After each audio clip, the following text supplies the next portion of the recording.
Hello friends, कैसे हैं आप सब लोग। आई होप आप लोग सब अच्छे होंगे और वीडियोस को देख रहे होंगे। और अभी तो आपके डाउट्स तो मुझे कुछ कम ही नज़र आ रहे हैं। कोई डाउट्स वगैरह इतने पूछ नहीं रहा है, इसका मतलब आपको वीडियोस सारी समझ आ रही हैं। और अगर नहीं आ रही है तो आप बिल्कुल डाउट्स पूछ सकते हैं। व्हाट्सएप नंबर मैंने आपको दिया ही है, या यूट्यूब पर कमेंट्स में भी डाल सकते हैं आप।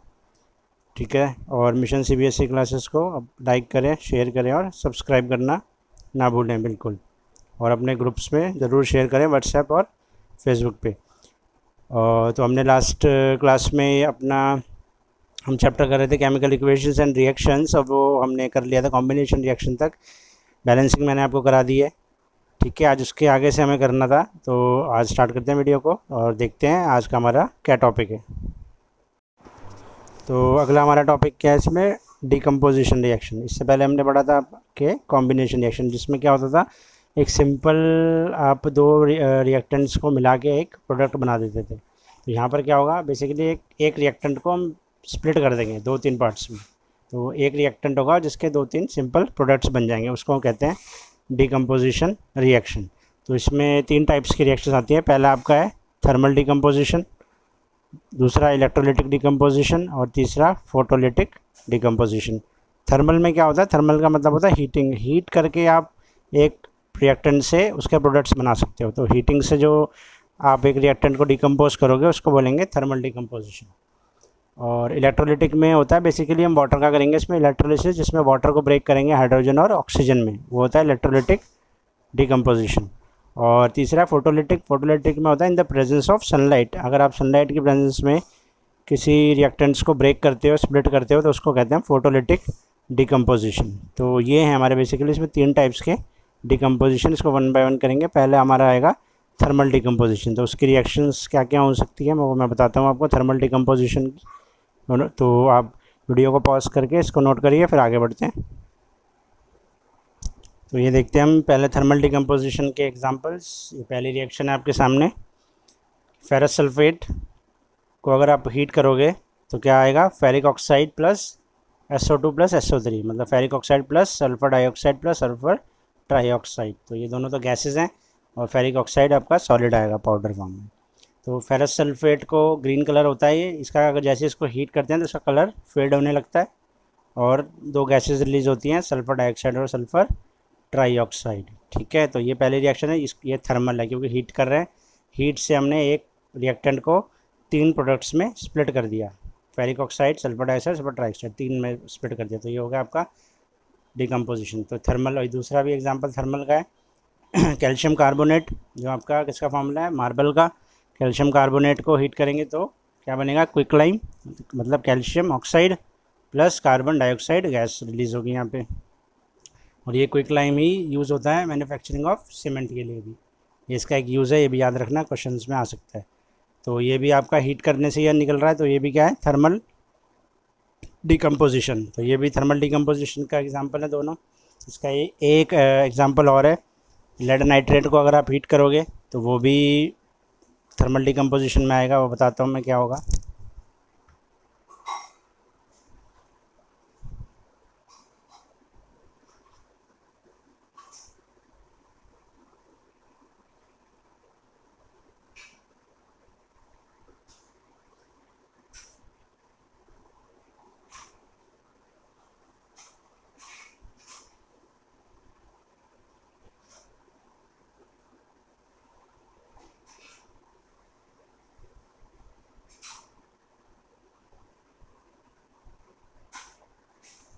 ये तीसरा रिएक्शन है, लेड नाइट्रेट को भी अगर आप हीट करते हो तो क्या बनेगा, लेड ऑक्साइड, ठीक है, plus NO2 plus O2, nitrogen dioxide ये गैस है, और ऑक्सीजन ये भी गैस है।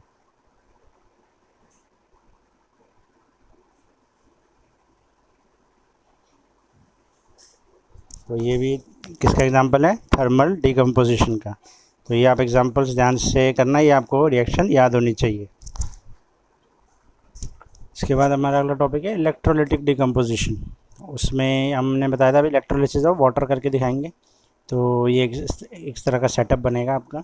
इसमें क्या होगा, एक आपका बीकर है ये जार ले लो, एक मग ले लो, कुछ भी, उसमें वाटर डाला हुआ है आपने, वाटर डाला है, और उसके ऊपर आपने 2 उल्टी करके टेस्ट ट्यूब रखी हुई है जिसमें बीच में ग्रेफाइट रॉड लगी हुई है। ये पिंक कलर की रॉड आपको नज़र आ रही है, ग्रेफाइट रॉड है ये, ठीक है, रेड रेड रेड जो आपको नज़र आ रहा है। और इसके ऊपर जो दो इन्वर्टेड हैं, ये दो टेस्ट ट्यूब्स हैं।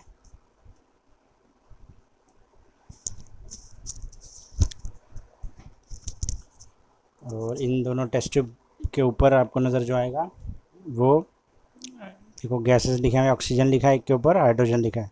तो सबसे पहले क्या करेंगे, अब दोनों को टेस्ट ट्यूब को एक बीकर में वाटर डाल के दोनों टेस्ट ट्यूब ग्रेफाइट रॉड, एक एनोड लेना है नेगेटिव और एक पॉजिटिव, एक एनोड होगा एक कैथोड होगा, दोनों रॉड के ऊपर जब टेस्ट ट्यूब्स को आप उल्टा करके रख दोगे तो इसमें वाटर भर जाएगा दोनों टेस्ट ट्यूब्स में। अब जैसे ही इसमें बैटरी कनेक्ट करोगे, 6 वोल्ट की बैटरी हमने दिखाया, बैटरी कनेक्ट करते ही क्या होगा, इस दोनों टेस्ट ट्यूब्स के अंदर बबल स्टार्ट हो जाएंगे आना, दोनों के अंदर बबल स्टार्ट हो जाएंगे बनना, और मतलब वाटर का जो होगा वो कम होता जाएगा और गैसेस बनने स्टार्ट हो जाएंगी दोनों टेस्ट ट्यूब के अंदर। पहले तो दोनों टेस्ट ट्यूब में वाटर भरा होगा, जब आप उल्टी करके वाटर के अंदर डालोगे इसको तो दोनों टेस्ट ट्यूब में पानी भर जाएगा। और फिर इसमें जैसे ही आप 6 वोल्ट की सप्लाई इसको दोगे बैटरी से, तो दोनों टेस्ट ट्यूब में बबल्स आने लगेंगी।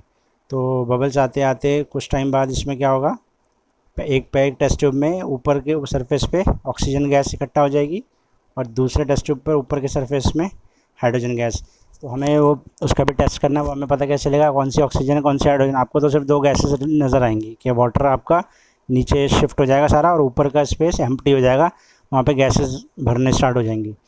तो ठीक है, एक ऑक्सीजन एक में गैस भरेगी एक में हाइड्रोजन, तो उसका पता कैसे चलेगा, वही हम टेस्ट करेंगे ऑक्सीजन का और हाइड्रोजन का। क्या करेंगे, टेस्ट ट्यूब को उसमें से पानी निकाल के जल्दी से, और इसके अगर टेस्ट ट्यूब के माउथ पे अगर आप कैंडल या मैस्टिक जलाओगे तो पॉप साउंड आएगी। अगर पॉप साउंड आती है जिस टेस्ट ट्यूब में, वहाँ पर हाइड्रोजन होगा आपका। और दूसरे टेस्ट ट्यूब में से भी पानी को निकाल के जल्दी से उसके अंदर क्या करेंगे, मैस्टिक डालेंगे। मैस्टिक अगर जलती हुई डालेंगे तो वो फायर तेज़ हो जाएगी, तो उससे पता चलेगा क्योंकि ये ऑक्सीजन है, क्योंकि ऑक्सीजन क्या होती है, सपोर्टर ऑफ कंबस्शन, तो वो फायर को तेज़ कर देती है। और हाइड्रोजन क्या होती है, हाइड्रोजन में जैसे आप मैस्टिक या कैंडल लगाते हो तो पॉप साउंड आती है। तो इससे आपको पता चलेगा जिस टेस्ट ट्यूब में पॉप साउंड आएगी वो हाइड्रोजन है, और जिस टेस्ट ट्यूब में आपकी फायर तेज़ हो जाएगी वो ऑक्सीजन है। तो इससे हमें पता चल जाएगा कि भाई जो आपका वाटर था वो किस में स्प्लिट हो गया, एक में ऑक्सीजन बन गई और एक में हाइड्रोजन, तो ये स्प्लिट हो गया। बेसिकली ये वाटर था हमारे पास सिर्फ, तो वाटर से 2 गैसेज रिलीज़ हो रही है, तो इसलिए इसको बोलते हैं इलेक्ट्रोलिटिक डिकम्पोजिशन। इसकी पूरी एक्टिविटी है एनसीईआरटी में आपकी, उस पूरी एक्टिविटी को रीड करना। डायग्राम इसी तरह का है उसमें कुछ, तो उसको पढ़ोगे तो आपको समझ में आ जाएगा। और इसमें एक नोट करने वाली बात ये भी है, यहाँ पे जो ऑक्सीजन आपको दिखेगा ऊपर की तरफ वो थोड़ा देखो कम नज़र आएगा और हाइड्रोजन ज़्यादा नज़र आएगा। देखो ये ऑक्सीजन है, ये देखो ये थोड़ा सा इतना ही स्पेस है बस ऑक्सीजन का, और ये हाइड्रोजन के लिए स्पेस ज़्यादा, ऑक्सीजन का कम है। देखो डबल है, बल्कि हाइड्रोजन का जो गैसेस बनेगी वो डबल बनेगी ऑक्सीजन की। ये भी इसमें आपको जो जिसमें गैस ज़्यादा बनेगी वह हमेशा हाइड्रोजन ही होगी, क्योंकि वाटर का फॉर्मूला क्या होता है, H2O।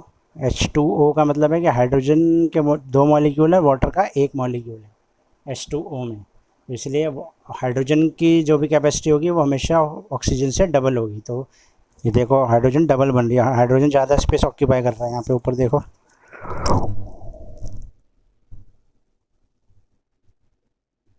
और ऑक्सीजन का स्पेस कम है, तो ऑक्सीजन कम स्पेस ऑक्यूपाई कर रहा है, हाइड्रोजन ज़्यादा, मतलब डबल कर रहा है। हाइड्रोजन ऑक्सीजन से डबल स्पेस लेगा, मतलब हाइड्रोजन गैस डबल बनेगी इसमें, ऑक्सीजन गैस उससे सिंगल बनेगी।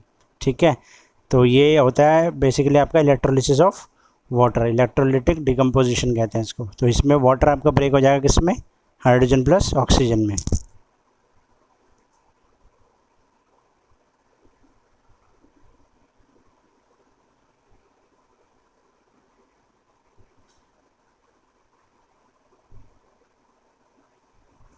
ठीक है, बैलेंस कर दिया तो वाटर स्प्लिट हो जाएगा H2 प्लस O2 में। तो वाटर का जो मॉलिक्यूल होते हैं वो 2:1 की में होता है, हाइड्रोजन 2 में होता है और ऑक्सीजन 1 में होता है। 2:1 का रेशो होता है हमेशा, इसलिए हाइड्रोजन हमेशा डबल बनेगा ऑक्सीजन की तुलना में। ठीक है, तो ये ध्यान रखना आप लोग, इसको बोलते हैं इलेक्ट्रोलिटिक डिकम्पोजिशन।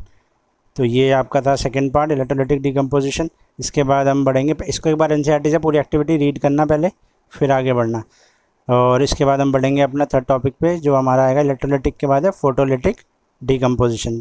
तब तक आप वीडियो को पॉज करके इसको फिगर बना के नोट डाउन कर लो। उसके बाद आएगा स्टूडेंट्स आपका ये फोटोलिटिक डिकम्पोजिशन। इसमें क्या होता है कि हम सनलाइट की प्रेजेंस में किसी रिएक्टेंट को स्प्लिट करके प्रोडक्ट बना देते हैं। तो इसमें क्या होगा, हम सिल्वर क्लोराइड या सिल्वर ब्रोमाइड को एक चाइना डिश में लेंगे और उसको धूप में रख देंगे, सनलाइट में रख देंगे। तो आप देखेंगे कि सनलाइट में रखने के बाद वो क्या हो जाएगा, सिल्वर क्लोराइड सिल्वर में और क्लोरीन गैस रिलीज़ होगी वहाँ से, सिल्वर में कन्वर्ट हो जाएगा, सिल्वर पाउडर बन जाएगा। ऐसे सिल्वर ब्रोमाइड में होगा, उसको भी जब आप सनलाइट में रखोगे तो सिल्वर अलग हो जाएगा और ब्रोमीन गैस अलग हो जाएगी। तो ये होता है आपका फोटोलिटिक डिकम्पोजिशन। और ये इंपॉर्टेंट पॉइंट है इसका कि ये जो रिएक्शंस हैं दोनों, ये ब्लैक एंड वाइट फोटोग्राफी में यूज़ की जाती है। ब्लैक एंड वाइट फोटोग्राफी जो होते थे ना हमारे पहले, अभी तो कलर्ड फोटोग्राफी आ गया, ब्लैक एंड वाइट फोटोग्राफी होती थी, वहाँ पर सिल्वर से ही वो नेगेटिव वगैरह को सिल्वर का यूज़ करके उससे इमेजेस निकालते थे। तो वो इसमें डिटेल में तो नहीं है आपको पढ़ना कि कैसे करते थे, बस आपका यूजेस इसका पढ़ना कि ये वहाँ पे यूज़ होता है, बस ये 1 मार्कर क्वेश्चन में आपका पूछ सकते हैं।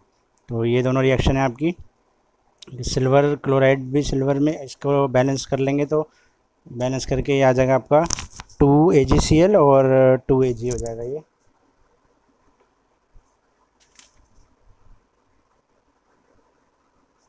2 लगा देंगे यहाँ पे, ये बैलेंस हो गया।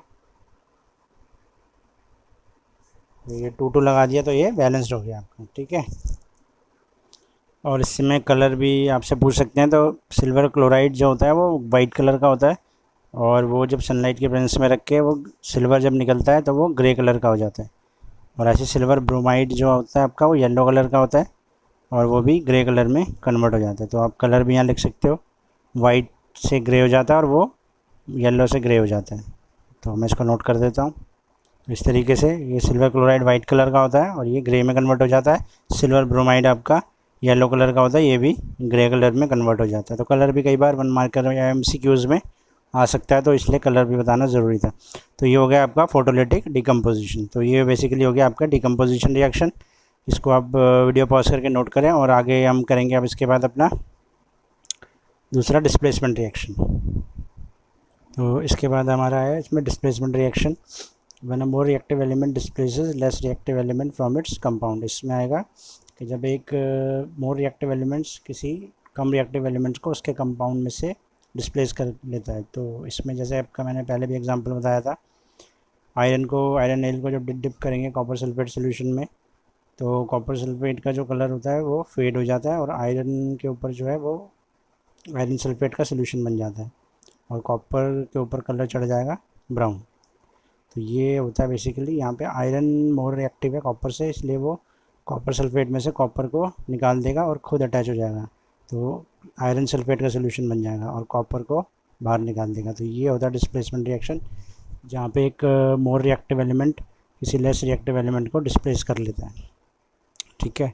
इसका एक और एग्जांपल है, ये आप देखेंगे यहाँ पे लेड है, lead react with copper chloride solution में अगर आप लेड डालेंगे तो lead being the more reactive than copper, तो लेड डिस्प्लेस कर लेगा कॉपर को, तो ये लेड क्लोराइड बन जाएगा PbCl2 और कॉपर यहाँ से डिस्प्लेस होकर बाहर निकल जाएगा। तो ये भी है आपका डिस्प्लेसमेंट रिएक्शन। यहाँ पे जो मोस्ट रिएक्टिव है वो लेस रिएक्टिव को डिस्प्लेस कर लेता है, उसके कंपाउंड में से निकाल देता है और खुद अटैच हो जाता है। तो यहाँ पे लेड अटैच हो गया कॉपर की जगह पे और कॉपर को उसने अपने सोल्यूशन से अलग कर दिया। तो ये होता है डिस्प्लेसमेंट रिएक्शन। अब इसमें मोस्ट रिएक्टिव एलिमेंट कौन सा, कैसे पता चलेगा कौन सा ज़्यादा है, तो इसकी रिएक्टिविटी सीरीज़ होती है, तो जिसमें आपको पता होना चाहिए कौन सा ज़्यादा रिएक्टिव है कौन सा कम रिएक्टिव है। वो मैं आपको बताता हूँ अभी रिएक्टिविटी सीरीज़ क्या है, तो उससे आपको पता चल जाएगा जो टॉप में आएंगे वो ज़्यादा रिएक्टिव होंगे और जो बॉटम में आएंगे एलिमेंट्स वो लेस रिएक्टिव होंगे। तो हमेशा टॉप वाले नीचे वाले एलिमेंट्स को डिस्प्लेस कर लेंगे, लेकिन नीचे वाले एलिमेंट टॉप वालों को डिस्प्लेस नहीं कर पाएंगे। जैसे इसका उल्टा करें, अगर आयरन सल्फेट में कॉपर डालें तो रिएक्शन करेगा क्या, वो रिएक्शन नहीं करेगा क्योंकि कॉपर आयरन को डिस्प्लेस नहीं कर सकता। तो अगर आप आयरन सल्फेट सोल्यूशन में FeSO4 में कॉपर डालते हैं तो उसका कोई रिएक्शन नहीं होगा, नो रिएक्शन, क्योंकि कॉपर लेस रिएक्टिव है आयरन से। तो ये रिएक्टिविटी सीरीज़ में आपको पता चल जाएगा। तो देखते हैं रिएक्टिविटी सीरीज़ क्या है हमारी। तो ये देखिए, ये हमारी रिएक्टिविटी सीरीज़, ये मैंने आपको एरो बना के दिखाया हुआ है। ऊपर से स्टार्ट करते हैं। सबसे मोस्ट रिएक्टिव है पोटेशियम, उसके बाद sodium, calcium, magnesium, aluminium, carbon, zinc, iron, tin, lead, hydrogen, copper, silver, gold. तो सबसे ज़्यादा रिएक्टिव है पोटेशियम, उससे कम है सोडियम, उससे कम है कैल्शियम, ऐसे कम होता जाएगा, और सबसे कम है गोल्ड। तो जो इसमें ऊपर वाला है वो नीचे वाले को डिस्प्लेस कर सकता है, जैसे पोटेशियम सोडियम को डिस्प्लेस कर सकता है, सोडियम कैल्शियम को कर सकता है, कैल्शियम अपने नीचे वाले जितने हैं उन सबको कर सकता है। ठीक है, अब जैसे हमने इसमें आयरन से कॉपर को किया था, तो आयरन है यहाँ पर, आयरन आपका ये मिडिल में है आयरन। तो आयरन ने किसको डिस्प्लेस किया था? कॉपर को, क्योंकि आयरन देखो ऊपर है कॉपर नीचे है, तो आयरन ज़्यादा रिएक्टिव है कॉपर से, वो डिस्प्लेस कर सकता है, लेकिन कॉपर रिएक्टिविटी सीरीज़ में नीचे आता है, वो आयरन को डिस्प्लेस नहीं कर सकता। तो ये रिएक्टिविटी सीरीज़ आप याद कैसे करोगे, ये मैंने इसका एक फॉर्मूला बताया आपको यहाँ पे साइड में, ये देखो, please stop calling me a careless zebra, instead try learning how copper saves gold. तो ये एक आपको स्टेटमेंट है, स्टेटमेंट याद कर लो, इससे आपके जो फर्स्ट अल्फ़ाबेट है उससे आपको पता चल जाएगा। जब प्लीज़ स्टॉप कॉलिंग मी, तो प्लीज़ से पी से क्या हो गया आपका पोटेशियम, एस से हो गया आपका सोडियम, सी से कैल्शियम, एम से मैग्नीशियम। इस तरह से आप ये पूरी स्टेटमेंट याद करोगे तो इसका जो फर्स्ट अल्फ़ाबेट होगा उससे आपको, आपके एलिमेंट का जो फर्स्ट अल्फ़ाबेट होगा उससे आपको रिएक्टिविटी सीरीज़ आराम से याद हो जाएगी। तो ये स्टेटमेंट याद कर लो आप, please stop calling me a careless zebra, instead try learning how copper saves gold. तो इसके फर्स्ट अल्फ़ाबेट से आपके फर्स्ट अल्फ़ाबेट को आपको रिएक्टिविटी सीरीज़ याद करने की ज़रूरत नहीं पड़ेगी, आपको खुद ही याद हो जाएगी। ठीक है, तो ये नोट कर लो। तो pause the video to note it down और फिर हम आगे बढ़ते हैं। तो इसके बाद हमारी नेक्स्ट रिएक्शन आएगी है डबल डिस्प्लेसमेंट रिएक्शन। ये क्या होती है डबल डिस्प्लेसमेंट में? इसमें क्या होता है, in this type of reaction two reactants exchanges ions to form two new compounds. मतलब इसमें जो रिएक्टेंट्स होते हैं उनके आयंस फॉर्म में कन्वर्ट हो जाते हैं और वो आपस में एक दूसरे के आयंस को एक्सचेंज कर देते हैं। फॉर एग्जांपल जैसे मैं समझाता हूँ अभी, जैसे बेरियम क्लोराइड है, एक ये कंपाउंड लिया हमने बेरियम क्लोराइड, इसको हमने डाला है सोडियम सल्फेट में, BaCl2 को डाला है सोडियम सल्फेट Na2SO4 में। अब इससे बना क्या, बेरियम सल्फेट बन गया और सोडियम क्लोराइड बन गया। तो ये बना कैसे, बेसिकली देखो नीचे इसमें स्प्लिट करके दिखाया हुआ है। पहले ये बेरियम क्लोराइड था, ये कन्वर्ट हुआ, बेरियम के आयंस बन गए Ba2+ और क्लोरीन के आयन बन गए Cl नेगेटिव। देखो बेरियम के आयन बन गए, ये पॉजिटिव आयन है, ये नेगेटिव आयन है। इसके बाद ये सोडियम भी कन्वर्ट हो गया, सोडियम Na2 था तो ये सोडियम भी पॉजिटिव आयन होता है, Na+ बन गया इसका, और जो इसका ये 2 लिखा होता है ये यहाँ पे लिखते हैं, ये 2, ये जो 2 था ये यहाँ आ गया। ठीक है, वो जो 2 था वो इधर आ गया। और सल्फेट आयन SO4, इसमें कितना होता है, 2 नेगेटिव चार्ज होता है सल्फेट का। ये आपने 9th में पढ़ा है, सल्फेट आयंस पे कितना चार्ज होता है, 2 नेगेटिव। तो देखो 2 पॉजिटिव आयंस बन गए, Ba पॉजिटिव बन गया और Na पॉजिटिव बन गया, और क्लोरीन ब्रेक हो गया नेगेटिव में, Cl नेगेटिव और सल्फेट भी नेगेटिव। तो अब ये आयंस एक्सचेंज हो जाएंगे, मतलब बेरियम जो है वो सल्फेट के साथ रिएक्ट कर जाएगा, क्योंकि यहाँ भी 2+ है और सल्फेट में 2 नेगेटिव है, यहाँ 2+ है और यहाँ पे 2 नेगेटिव है, तो ये इसके साथ रिएक्ट कर जाएगा, ये इसके साथ रिएक्ट कर जाएगा, और क्लोरीन सोडियम के साथ रिएक्ट कर जाएगा। तो ये क्या बना देंगे, बेरियम मिलके बेरियम सल्फेट और सोडियम और क्लोरीन मिलके सोडियम क्लोराइड। तो यहाँ पे आयंस का एक्सचेंज हो गया ना, देखो बेरियम क्लोराइड में बेरियम एक्सचेंज होकर कहाँ चला गया, सल्फेट के पास, और और क्लोरीन, सोडियम ने क्लोरीन को एक्सचेंज कर लिया। तो ये एक्सचेंज ऑफ आयंस को बोलते हैं हम डबल डिस्प्लेसमेंट रिएक्शन, और इसी को हम बेसिकली प्रेसिपिटेशन रिएक्शन भी बोलते हैं, क्योंकि इसमें प्रेसिपिटेट बनता है। प्रेसिपिटेट का मतलब होता है कि इनसॉल्युबल सॉलिड, जो वाटर में सॉल्युबल ना हो, ऐसा कोई, मतलब एक चिकना पदार्थ ऐसा पाउडरी फॉर्म में बनता है जो वाटर में सॉल्युबल नहीं होता, जिसको हम बोलते हैं प्रेसिपिटेट। जैसे ही आप एक टेस्ट ट्यूब में बेरियम क्लोराइड लेते हो और उसमें आप सोडियम सल्फेट जैसे ही ऐड करोगे तो क्या बने, आपका क्या बने, दोनों कलरलेस लिक्विड होते हैं, और जैसे ही इसको ऐड करोगे तो आपका ऐड करते ही वाइट कलर का एक प्रेसिपिटेट बन जाएगा। टेस्ट ट्यूब में आप देखोगे जैसे ही ऐड किया दोनों को एक वाइट कलर आ जाएगा आपका, दोनों कलरलेस होंगे और मिलाते ही वाइट कलर बन जाएगा। तो वाइट कलर का इनसॉल्युबल एक सॉलिड इनसॉल्युबल एक लिक्विड पेस्ट फॉर्म का बन जाएगा जो घुलेगा नहीं, वाटर में भी ऐड नहीं होगा, कितना भी घोलोगे घुलेगा नहीं, तो उसको बोलेंगे प्रेसिपिटेट। तो वो बेरियम सल्फेट होता है बेसिकली, वाइट कलर का जो बन जाता है। और उसके साथ क्या बनता है, सोडियम क्लोराइड। सोडियम क्लोराइड तो नॉर्मल सॉल्ट है, वो बनेगा, और बेरियम सल्फेट बनेगा जो वाइट कलर का प्रेसिपिटेट होता है। तो इसको कहते हैं हम डबल डिस्प्लेसमेंट रिएक्शन। इसका एक एग्जांपल और है, वो भी मैं बताता हूँ, जिसमें और एक प्रेसिपिटेट बनता है, उसको भी नोट, पहले आप इसको नोट करो, फिर वो नेक्स्ट एग्जांपल करते हैं इसका। ये हमारी दूसरी रिएक्शन है, इसमें देखेंगे आप PbNO3 ट्वाइस, मतलब लेड नाइट्रेट को हमने पोटेशियम आयोडाइड से रिएक्ट कराया है। तो क्या बनेगा आपका, lead iodide plus potassium nitrate. इसको मैं नोट डाउन कर देता हूँ, 1 मिनट। ये आपका नोट डाउन हो गया। लेड नाइट्रेट को हमने रिएक्ट किया पोटेशियम आयोडाइड से। तो यहाँ पे भी देखो स्प्लिट करके लेड ब्रेक हो जाएगा कैटाइन में, +2 चार्ज आ गया, NO3 पे नेगेटिव चार्ज आ गया, और पोटेशियम पे प्लस चार्ज आ गया, और आई पे नेगेटिव। तो ये आयंस में ब्रेक हो गए। अब इनके आयंस एक्सचेंज हो जाएंगे, मतलब NO3 K के पास चला जाएगा, और आई जो है वो Pb लेड के पास आ जाएगा। तो ये एक्सचेंज हो जाएंगे। एक्सचेंज हो गए, यहाँ पे मैंने दिखाया राइट साइड में, Pb2 प्लस प्लस आई नेगेटिव, ये क्या बन जाएगा, ये दोनों मिलके क्या बन जाएंगे, ये इसके साथ एक्सचेंज हो जाएगा। तो ये Pb2 प्लस प्लस आई नेगेटिव मिलके क्या बन जाएंगे, PbI2, और NO3 K के साथ एक्सचेंज हो जाएगा। तो ये बन जाएगा आपका KNO3। तो ये बन गया आपका lead iodide plus potassium nitrate. तो लेड आयोडाइड जो होता है ये येलो कलर का प्रेसिपिटेट होता है। उसमें पीछे वाले रिएक्शंस में मैंने बताया था, वहाँ पे वाइट कलर का प्रेसिपिटेट बनेगा, और यहाँ पे येलो कलर का प्रेसिपिटेट बनेगा। ये भी कलरलेस एक सॉलिड बनेगा पेस्ट फॉर्म में, जो वाटर में डिज़ोल्व नहीं होगा। ये दोनों लिक्विड कलरलेस लिक्विड होंगे, लेड नाइट्रेट और पोटेशियम आयोडाइड। जैसे आप इसको मिक्स करोगे अब येलो कलर बन जाएगा। तो येलो कलर आएगा बिकॉज लेड आयोडाइड बन जाएगा वहाँ पे, उसकी वजह से येलो कलर फॉर्म होता है। और दूसरा बनेगा पोटेशियम नाइट्रेट। तो ये भी डबल डिस्प्लेसमेंट है, इसमें भी एक्सचेंज ऑफ आयंस होंगे। तो ये भी उसका एग्जांपल है। दोनों एग्जांपल्स आप मैंने बता दिए, इसको भी नोट करो। और ये आप समझ गए होंगे कि क्यों हो रहा है, क्योंकि यहाँ पे आयंस का एक्सचेंज हो रहा है। ठीक है, ये सारे आयंस में ब्रेक हो जाएगा, लेड अलग, नाइट्रेट अलग, पोटेशियम अलग, और आयोडीन अलग, चारों के आयंस बनेंगे। तो पहले लेड जो है वो नाइट्रेट को छोड़ के किससे मिल जाएगा, आयोडीन से।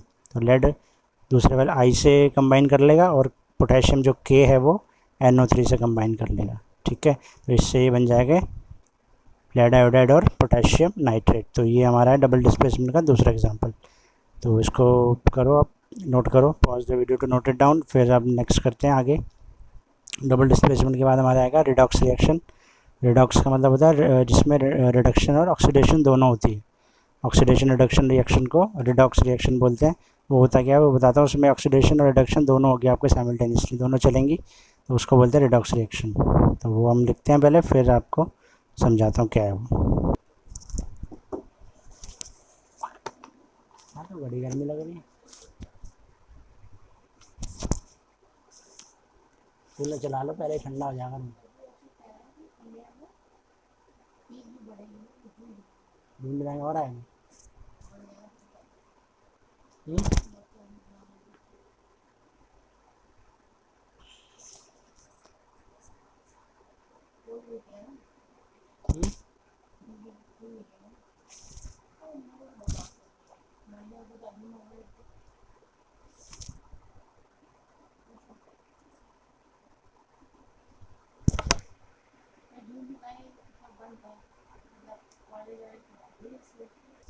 तो यहाँ देखते हैं हम, जैसे में देखो कॉपर ऑक्साइड है, कॉपर ऑक्साइड से क्या बन गया, कॉपर बन गया।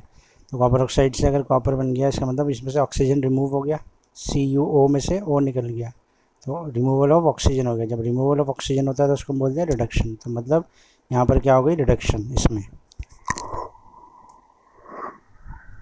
क्या हो गई, रिडक्शन। और H2 को ऑक्सीजन मिल गया तो क्या बन गया, H2O। तो वहाँ पे ऑक्सीजन ऐड हो गया तो उसको बोलेंगे ऑक्सीडेशन, एडिशन ऑफ ऑक्सीजन होना। देखो हाइड्रोजन से क्या बन गया, वाटर बन गया, तो एडिशन ऑफ ऑक्सीजन हो गई वहाँ पे, तो उसको क्या बोलेंगे, ऑक्सीडेशन। ये रिएक्शन, इस वाले रिएक्शन को।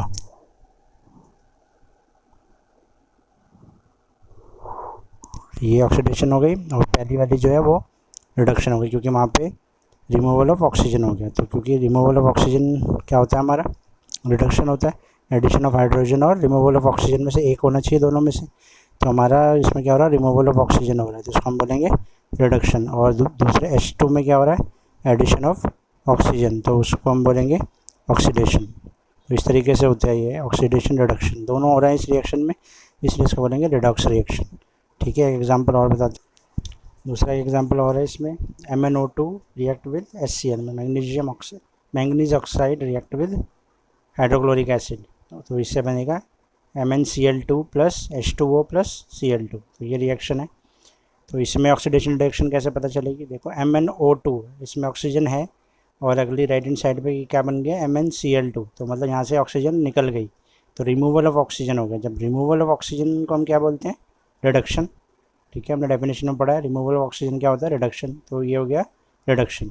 दूसरा HCl है, HCl में आगे जाके वो क्या बन जाता है, HCl से सिर्फ रह जाता है Cl2, क्लोरीन रह जाता है। तो इसका मतलब HCl में सिर्फ क्लोरीन रह गया, तो क्या निकल गया, हाइड्रोजन निकल गया। तो हाइड्रोजन निकल गया, तो इसको हम क्या बोलेंगे, रिमूवल ऑफ हाइड्रोजन। तो रिमूवल ऑफ हाइड्रोजन बोलेंगे, तो ये क्या होगी, ऑक्सीडेशन। मतलब HCl में क्या हो रही है, ऑक्सीडेशन, और MnO2 में क्या हो रही है, रिडक्शन।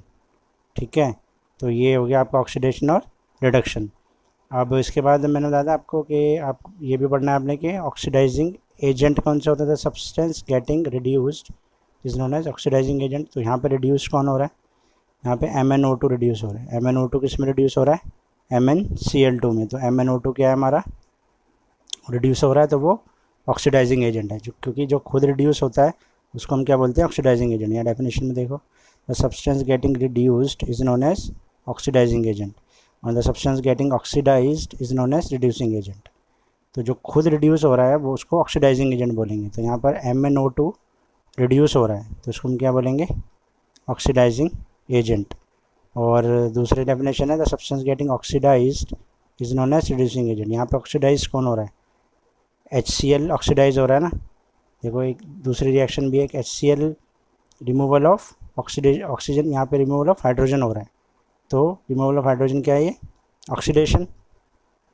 ठीक है, तो ये कौन सा हो जाएगा हमारा, पहला वाला हमारा था रिड्यूसिंग एजेंट, तो HCl हमारा क्या हो जाएगा, ऑक्सीडाइजिंग एजेंट। ठीक है, तो उल्टा होता है।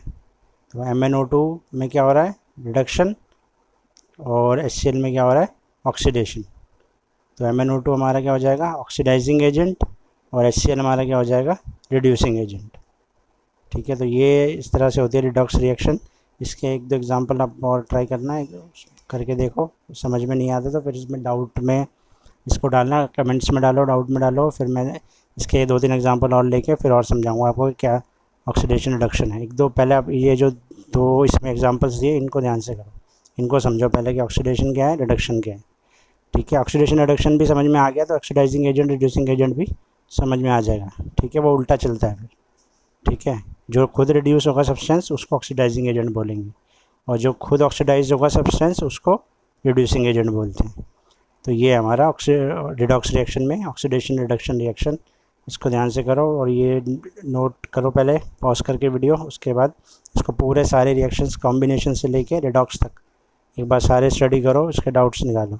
ठीक है, ये चैप्टर आपका फिनिश हो गया है। अब इसके NCERT क्वेश्चंस मैं बता दूंगा जो इंपॉर्टेंट होंगे या जो डिफ़िकल्ट होंगे, बाकी इजी तो होंगे, जो तो मेरे नोट्स से ही आपको समझ आ जाएंगे।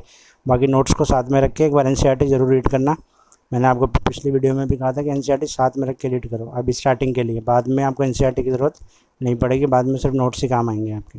अभी आप फिलहाल NCERT दोनों रखो, साथ में पढ़ो उसको, ताकि पूरी क्लैरिटी आए, बाद में सिर्फ NCERT की ज़रूरत नहीं पड़ेगी। और इसके NCERT के जो क्वेश्चन होंगे वो मैं आपको इसके बाद नेक्स्ट क्लास में भी बता दूंगा, डाउट में डाल देना या तो उसमें करा दूंगा। NCERT के क्वेश्चन ईजी हैं इसके, जो कुछ डिफ़िकल्ट होंगे वो मैं करा दूंगा, बाकी तो आप खुद ही कर लोगे। या अगर आपको इजी वाले नहीं भी आ रहे तो वो भी डाउट में डाल देना, वो भी समझा देंगे, कोई दिक्कत नहीं है उसमें। ठीक है, तो अभी हम वीडियो को एंड करते हैं ताकि आप इसको अब पढ़ लो और पॉज करके पूरा नोट करो, पूरे नोट्स बनाओ। ठीक है स्टूडेंट्स, अब ये वीडियो ख़त्म करते हैं। Bye bye, take care. अब इसको ध्यान से पढ़िए आप।